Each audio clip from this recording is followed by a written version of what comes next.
దీనివల్ల లబ్ధి పొందేటటువంటిది కూటమి. కూటమి నుంచి నేను ఏదన్నా డబ్బులు తీసుకున్నానని మీరు భావిస్తున్నారా? చెప్పండి. అదైనా కూడా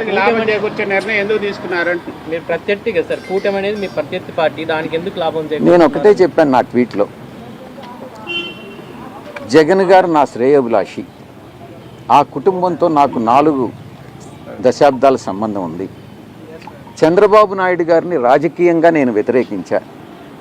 కుటుంబ పరంగా ఎటువంటి అభిప్రాయ భేదాలు లేవు, వ్యక్తిగత విభేదాలు లేవు. పవన్ కళ్యాణ్ గారితో నాకు చిరకాల స్నేహం ఉంది. ఈరోజు కాదు, చెన్నై రోజుల నుంచి ఉంది. ఇక ప్రత్యర్థి అంటున్నారు. దేంట్లో ప్రత్యర్థి? వీళ్ళందరూ కూడా నేను ప్రత్యర్థులుగా భావించట్లే. నాకు ఒక క్లారిటీ ఉంది. దేంట్లో నేను రాజకీయాల్లో ఎలా విభేదించాను, రాజకీయాలు మాత్రమే నేను విభేదించాను, వ్యక్తిగతంగా ఎక్కడ లేదు. ఇప్పుడు కృష్ణ అంటే ఆంధ్రజ్యోతిలో పనిచేస్తున్నాడు కాబట్టి, ఆంధ్రజ్యోతి నాకు వ్యతిరేకంగా అబద్ధాలు రాస్తుంది కాబట్టి నేను, కానీ కృష్ణ పట్ల నాకేం వ్యక్తిగతంగా ఏం ఉండదే. ప్రొఫెషనే, వ్యక్తిగతమే. సార్ 9 ఏళ్ళు ఎంపీగా ఉన్నారు, రాజకీయ అనుభవం ఉంది, సంతృప్తిగా ఉందా మీ రాజకీయ జీవితం? ఇప్పుడు ఏం బాధ లేదా ఈ రాజకీయాలు? ఇప్పుడు నేను మీ ముందేదన్నా కళ్ళనీళ్ళు పెట్టుకున్నానా? నేను రాజీనామా సమర్పించి బయట వచ్చాను.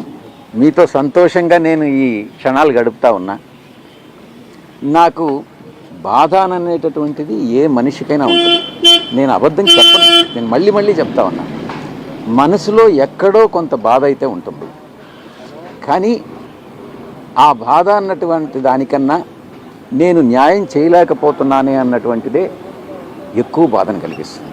కాబట్టి న్యాయం చేసేటటువంటి మరొక వ్యక్తికి ఈ పదవి దక్కాలని నేను కోరుకుంటాను.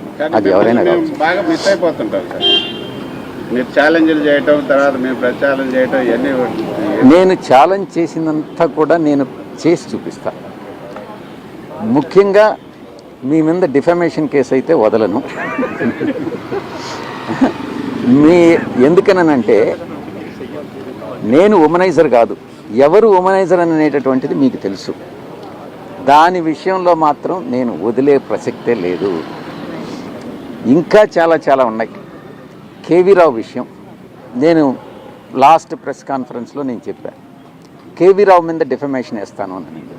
ఈరోజు చెప్తా ఉన్నా, కేవీ రావు మీద డిఫమేషన్ వేస్తాను అన్నాను. ఇంక కేసులు కొనసాగుతాయిలేండి, మీకు ఉంటాయి వాళ్ళకి. కొనసాగితే నేనేం భయపడేవాడిని కాదు కదా. సంవత్సరం రోజులు జైల్లో ఉండొచ్చి నేను 9 సంవత్సరాలు రాజ్యసభ సభ్యుడిగా